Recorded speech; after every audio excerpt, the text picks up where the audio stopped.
का हमारा जो टॉपिक है वो है सेल।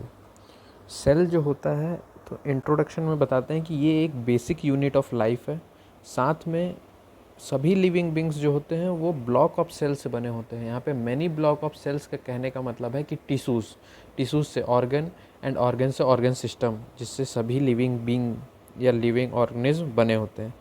सेल जो है, सेल हमारे यहाँ पे लिविंग बॉडी का स्ट्रक्चरल एंड फंक्शनल यूनिट होता है, क्योंकि डेड बॉडी में कोई भी फंक्शनल यूनिट या स्ट्रक्चरल यूनिट नहीं होता, कुछ समय बाद वो डिकम्पोज हो जाता है। इसलिए जो सेल है हमारी बॉडी का, वो लिविंग बॉडी का वो स्ट्रक्चरल और फंक्शनल यूनिट होता है।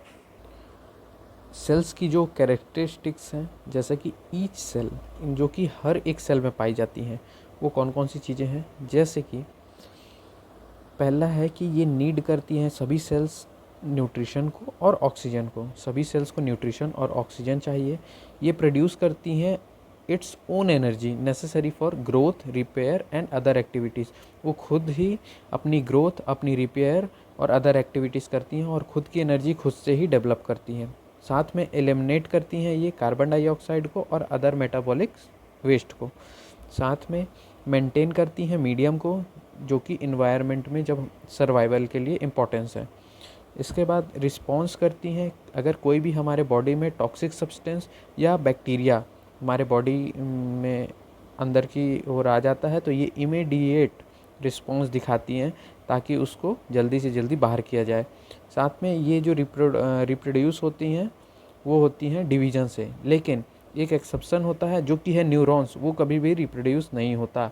जो एक बार जन्म में बन जाता है बाय बर्थ, उसके बाद कभी भी न्यूरॉन्स रिप्रोड्यूस नहीं होता। जो हमारा नेक्स्ट है सेल्स से, उसके बाद है टॉपिक टिश्यूज़। टिश्यूज़ जो होते हैं वो ग्रुप ऑफ सेल्स होते हैं और उनमें सिमिलर फंक्शंस होते हैं, तभी उनको टिश्यूज़ कहा जाएगा। तो इसमें आप बताएंगे कि group of sales having similar function, जो सिमिलर फंक्शन करेंगे वही टिश्यूज़ कहलाएंगे। इसके बाद इसको 4 मेजर टाइप में बांटा गया है और इन्हीं को हम प्राइमरी टिश्यूज़ भी कहते हैं, जैसे कि muscle tissue, nervous tissue, epithelial tissue और कनेक्टिव टिश्यू। फिर इनको भी अलग अलग टाइप्स में बांटा गया है, जैसे कि मसल टिश्यू को स्केलेटल टिश्यू, स्मूथ मसल या कार्डियक मसल में, और नर्वस टिश्यू को neurons and supporting cells, epithelial tissue को squamous, columnar and cuboidal epithelial.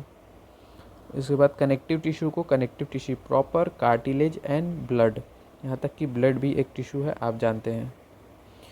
इसके बाद जो हमारा नेक्स्ट टॉपिक है वो है ऑर्गन।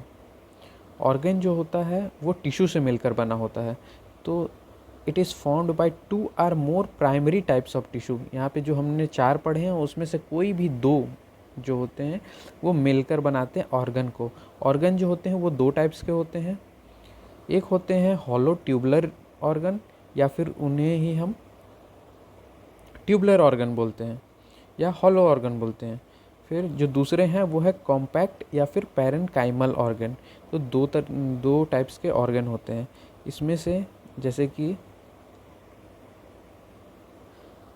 जो कुछ ऑर्गन्स जैसे कि हार्ट, लंग्स एंड ब्रेन, और भी अदर ऑर्गन्स हैं, किडनी, etc।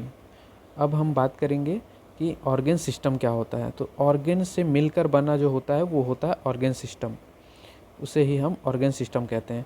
तो ऑर्गन सिस्टम कहने का मतलब है कि organ system group of organ जो कि वर्क करते हैं together and carry out specific function. किसी भी फंक्शन को करने के लिए जो ग्रुप ऑफ ऑर्गन एक साथ 2 या 3 ऑर्गन्स काम करते हैं किसी एक स्पेसिफिक फंक्शन को करने के लिए, उसे हम कहते हैं ऑर्गन सिस्टम। ऑर्गन सिस्टम में एग्जाम्पल के लिए जैसे कि डाइजेस्टिव सिस्टम जो होता है वो कंसर्न होता है डाइजेशन के लिए ऑफ फूड पार्टिकल, लेकिन जो एक्सक्रेटरी सिस्टम होता है जो कि किडनी, वो अनवांटेड सब्सटेंस को हमारी बॉडी से आउट करता है। कार्डियोवैस्कुलर सिस्टम जो होता है वो सपोर्ट करता है of substance between the organs, transport करने का काम करता है। कार्डियोवैस्कुलर सिस्टम जो कि हार्ट ब्लड के थ्रू सभी चीज़ को ट्रांसपोर्ट करने के काम करता है। तो ये कुछ एग्जांपल्स हैं। उसके बाद जो हमारा नेक्स्ट है वो है स्ट्रक्चर ऑफ सेल। सेल में मेनली सेल जो फॉर्म होता है उसमें सेल बॉडी और मेम्ब्रेन दो चीज़ें होती हैं। तो यहाँ पे सेल बॉडी एंड मेम्ब्रेन। दूसरा है इसकी जो कवरिंग होती है उसे हम कहते हैं सेल मेम्ब्रेन। और cell body has two parts जो कि न्यूक्लियस एंड साइटोप्लाज्म। तो जो सेल बॉडी है, अगर हम हाइपोथेटिकली इसे सेल बॉडी मान रहे हैं तो इसके अंदर एक न्यूक्लियस होगा, और जो ये पूरा पार्ट है, ये वाला जो भी पार्ट है बाहर का, न्यूक्लियस के बाहर का, वो पूरा हमारा साइटोप्लाज्म होगा।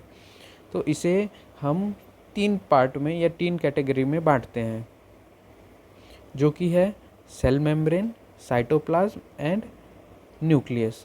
तो देखिए, ये जो सबसे बाहर वाला पार्ट हो गया, ये हो गया सेल मेम्ब्रेन। फिर इसके जो सबसे अंदर होता है वो होता है न्यूक्लियस, और इन दोनों के बीच में जो ये प्रेजेंट है ये है हमारा साइटोप्लाज्म। साइटोप्लाज्म में ही गोल्गी बॉडी, माइटोकॉन्ड्रिया एक्सेट्रा चीज़ें प्रेजेंट होती हैं। इसके बाद हमारा आता है सेल मेम्ब्रेन। सेल मेम्ब्रेन की अगर बात करें तो ये एक प्रोटेक्टिव शीट होता है, और ये इन्वलप करता है सेल बॉडी को। पूरी जो सेल बॉडी है उसको ये इन्वलप करने का काम करता है, इसलिए इसे हम प्लाज्मा मेम्ब्रेन या प्लाज्मा लेमा भी कहते हैं। तो यहाँ पे आपके प्लाज्मा लेमा या प्लाज्मा मेम्ब्रेन के नाम से भी आ सकता है सेल मेम्ब्रेन। और ये जो होता है ये सेपरेट करता है एक्स्ट्रा सेलुलर फ्लूइड को इंट्रा सेलुलर फ्लूइड से। तो आईसीएफ और ईसीएफ को दोनों को सेपरेट करने का काम करता है। सेल मेम्ब्रेन जो है ये सेमी परमिएबल मेम्ब्रेन भी हो सकता है, और ये फ्री एक्सचेंज करवाता है आईसीएफ और ईसीएफ के बिटवीन। कोई भी सब्सटेंस को फ्रीली एक्सचेंज करवाता है या ट्रांसपोर्ट करता है, वो है cell membrane. Composition of cell membrane की बात करें तो इसमें 3 टाइप के सब्सटेंस होते हैं, जो कि होता है प्रोटीन, लिपिड एंड कार्बोहाइड्रेट। जो प्रोटीन होता है वो मैक्सिमम क्वांटिटी में होता है 55%, जो लिपिड है वो 40%, एंड कार्बोहाइड्रेट जो होता है वो 5% होता है। कई एग्जाम्स में पूछा गया है, इसे आपको याद रखना है। फिर जो स्ट्रक्चर ऑफ सेल मेम्ब्रेन होती है, तो स्ट्रक्चर ऑफ सेल मेम्ब्रेन में जैसा कि हमने पहले भी पढ़ा है कि एक होता है न्यूक्लियस। तो ये देखिए, ये वाला जो हिस्सा है ये पूरा ये न्यूक्लियस का है। अगर हम बात करें तो ये वाला जो पूरा हिस्सा है ये न्यूक्लियस का है। न्यूक्लियस के अंदर न्यूक्लियोलस है। ये जो है हमारा ये सेल बॉडी है, ये जो बनी हुई है ये सेल बॉडी या सेल मेम्ब्रेन। फिर जो होती है ये जो बीच में है ये वाला हिस्सा जो है ये पूरा, ये बीच का हिस्सा जो है ये हमारा साइटोप्लाज्म। और साइटोप्लाज्म में ही एंडोप्लाज्मिक रेटिकुलम, राइबोसोम्स, माइटोकॉन्ड्रिया ये सब प्रेजेंट होते हैं। इसके बाद बात करते हैं हम structure model of cell membrane. Cell membrane के बारे में 3 मॉडल्स दिए गए हैं, जो कि है जिनमें से पहला मॉडल जो है वो है डेनलेई डेवसन मॉडल। ये जो मॉडल था इसको पहली बार प्रपोज किया गया था, first propose basis of the model of membrane, मतलब सेल मेम्ब्रेन जो था उसके बेसिस पे इसे किया गया था। इसे हम सैंडविच ऑफ लिपिड भी मानते हैं, क्योंकि 2 साइड पे लिपिड होते हैं, 2 साइड पे प्रोटीन और 1 साइड पे लिपिड। जो बीच में होता है वो लिपिड होता है, जो बीच का स्पेस है वो लिपिड है, और 2 साइड पे प्रोटीन होते हैं। तो ऐसा हम मानते हैं कि सैंडविच ऑफ लिपिड, इसलिए उन्होंने कहा था कि protein on both side. Protein जो होते हैं वो 2 साइड प्रोटीन होते हैं और 1 साइड लिपिड होता है हमारा, मतलब बीच में। तो इसलिए उन्होंने सैंडविच ऑफ लिपिड का भी नाम दिया था। जो दूसरा मॉडल आया उसे रिप्लेस करके वो था यूनिट मेम्ब्रेन मॉडल।